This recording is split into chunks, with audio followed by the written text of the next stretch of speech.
Posachedwa apa timaona at times atalemba pa Facebook kunena kuti pachitika kafukufuku kuchokera kwa UNFPA, United Nations Population Fund. Iwo anapanga survey yomwe kuonetsa kuti kuvuta kwa nkhani ya zachuma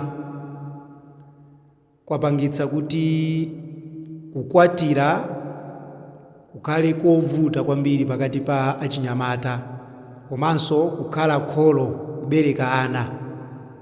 Ndipo ripoti limene likufotokoza kuti pa anthu 10 amene ali achinyamata oti afika pa msinkhu wokwatira, pa anthu 10 anthu amene ali 8 kapena 9 mwa iwowa akumayankhula kuti sangathe kuyamba banja kapena kuti sangathe kukwatira mkazi mpakana iwo atakhala financially secure. Ndiye kafukufuku ameneyo ndithu adapangidwa ndi bungwe limeneli, ndipo zikuonetsa kuti achinyamata ambiri akuyankhula zonena kuti economic hardship imene ilipo mdziko lino ikuwapangitsa iwowa kuti asakwatire. Koma chilungamo chake ndichonena kuti anthu amenewa anamizidwa ndi ashaitani, chifukwa mupeza kuti achinyamata omwewo amene akunena kuti sangakwatire chifukwa chonena kuti dziko silili bwino, economy sili bwino, sangathe kusamalira munthu wina, omwewo mwapeza kuti ali ndi chibwenzi chimene amatha kumachitumizira mayunitsi, amatha kumatengana nacho kupita malo ena ake ndi kumakadya, amapangana nacho zina ndi zina zotero. Kodi ngati zili kuti chumadi sichili bwino mu dziko la Malawi lino, iwo akukhaliranye ndi chibwenzi? Chifukwa ngati financial insecurity sikuwaletsa iwowa kugwera mu zinthu za haramu, ndiye financial insecurity yomweyo bwanji sikuwaletsa iwowa kupeza banja labwinobwino mmene wakupangira ndi chibwenzi? Bwanji sakupanga zimenezo? Kusonyeza kuti iwowa akungonamizira chabe economy, kuti economy sili bwino. Komanso chodabwitsa kwambiri ni chonena kuti Chisilamu chatiphunzitsa kuti munthu amene amakwatira pa chifukwa cha Allah subhanahu wa ta'ala, Allah amampatsa mariziki mosavuta.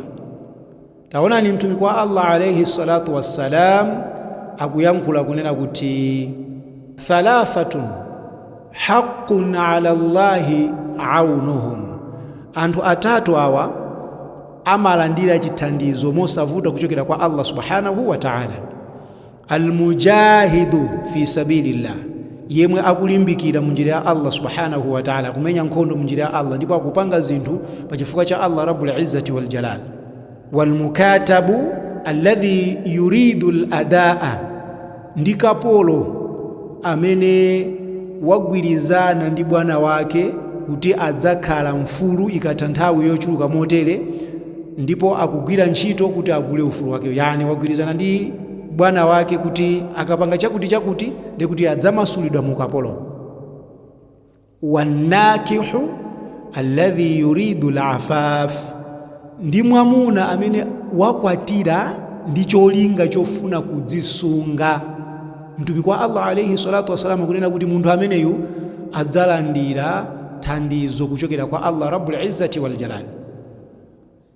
Ndipo muzoyankhula za masahaba radiyallahu anhum tipeza Abdullah bin Mas'ud akufotokoza kuti altamisul ghina fi nikahi, funani kulemera, funani chuma kudzera mu ukwati, kudzera mu kukwatira. Chifukwa mamuna akakwatira Allah subhanahu wa ta'ala amampatsa mariziki mosavuta, chifukwa ali ni mkazi amene akuyeneka kuti adzimusamalira.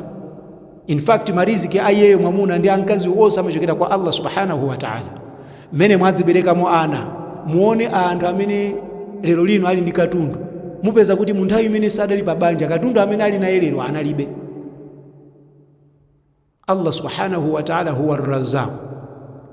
Umar ibn al-Khattab radiyallahu anhu akufotokoza kuti ajabi, amandidabwitsa ineyo mimman la yatlubu al-ghina fi nikah, yemwe samasakasaka kulemera kwa Allah subhanahu wa ta'ala kudutsira mu ukwati, munthu amene amandidabwitsa ineyo.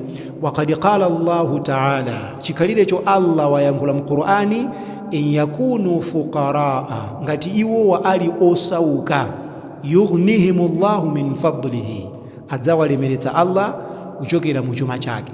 Ndiye ndizodabwitsa kwambiri kuti achinyamata akuyankhula mawu amene wawo nkumadzitcha kuti ndi asilamu. Wala hawla wala quwwata illa billah.